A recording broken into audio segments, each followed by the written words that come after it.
Hello guys, and welcome back to another video. My name is Glurmit, and today we have episode 16 of the free-to-play series.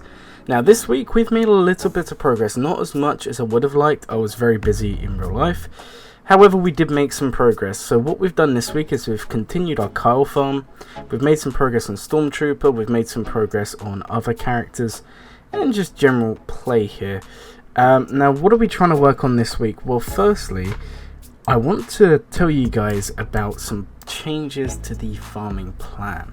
That is what we're going to be talking about today. So, as you would have known, we've now had the announcement of the Profundity, and we've now had the announcement of Geo Jabber. And let me just tell you guys, that is not what we're going to be talking about today. They are nowhere near in reach of the free-to-play. However, we do want the ships that come with it. So, for example, we will be building up Kyle's ship, and we will be building up Dash's ship, because I know a lot of you have been consistently asking me, hey Glurmit, what are we actually doing for a fleet?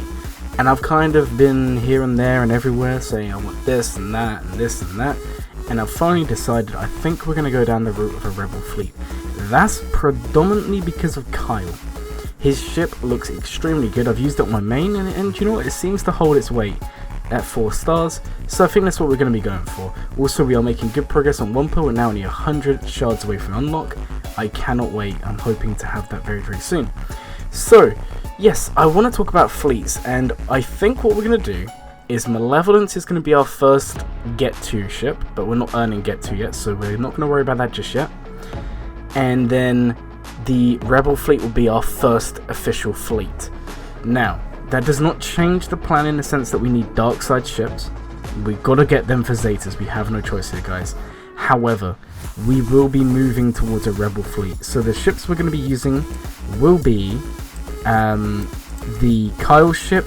We're also going to be using Cassian's ship, Biston's U-Wing, and then, guys, you're probably thinking, but these characters are terrible. Well, this is the next thing. When Admiral Radis becomes farmable, we will be transitioning towards him. I do want to get him and the Rogue One fleet done, because this whole plan is all about doing well in GAC. And honestly, we need to invest in fleets. And if some of you saw the talk show we did last week, if you didn't, there's a little timestamp in the top right corner of the screen. I recommend you go and watch it. I had Darth Locator on, and we was talking about efficiency. And one of the things that was consistently brought up was fleets.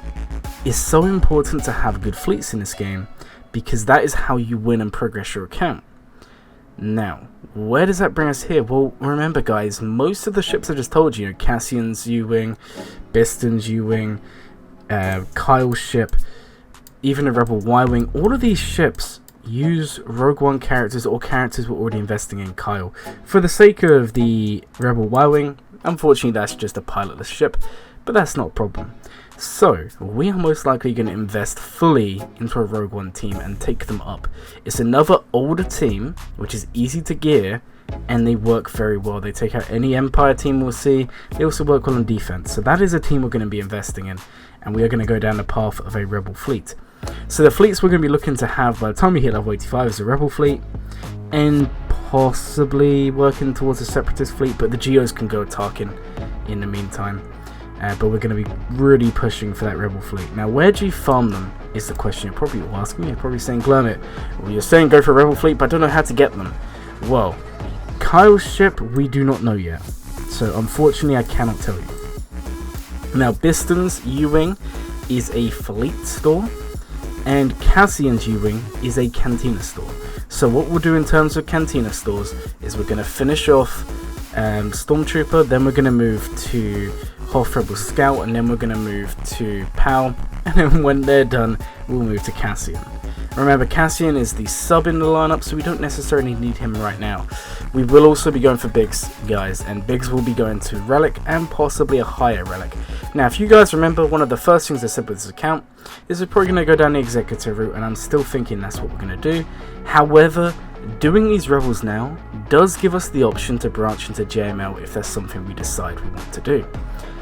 I honestly think the Rebel fleet is in a very good spot now, and I know we said we wouldn't talk about Profundity and we wouldn't talk about Jabba, but I just want to put it out there that if we farm these characters now and we get them going now, maybe a year or two down the line, because it will take that long, if we're in a very good guild that gets Relic 9, there is no reason why we couldn't transition to the Profundity.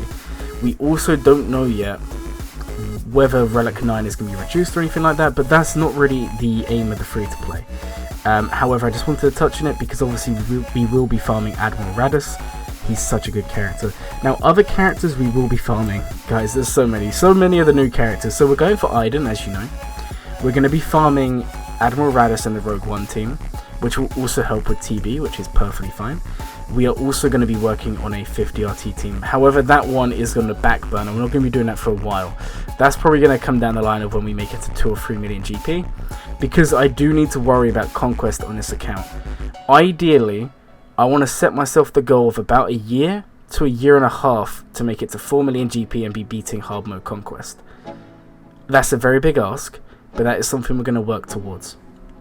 But as you guys know, this is a GAC focused roster, a GAC focused account, and I just wanted to give you guys an update on our fleets and what we're going to be going for. So to give you guys a summary, we're going to be going for a Rebel fleet, we're going to be going for a Geo fleet with Tarkin, and then we're going to transition into a Malevolence and possibly an Empire or Bounty Hunter, aka Executive fleet. That is the plan, guys, and I kind of wanted to talk about this today because we've had so much news. And that's not even going to the fact that relics just became easier to get. Now, some of you may be thinking, why does it matter? It's Relic 8s, Relic 9s, Relic 7s. Let me tell you this now. If you're farming GLs, if you're farming any of these big characters, and we're going to be taking some of our characters to those higher relics. Cough, cough. We will be taking Vandal Chewie to R8 at least at some point. They are now much easier to do. So, very, very good changes. We'll have another video on that shortly. Anyways, guys, we're at the end of the video. You can see on screen now our progress for the week. I hope you've enjoyed the video. If you did, please consider liking and subscribing. And I hope you all have a glowing day.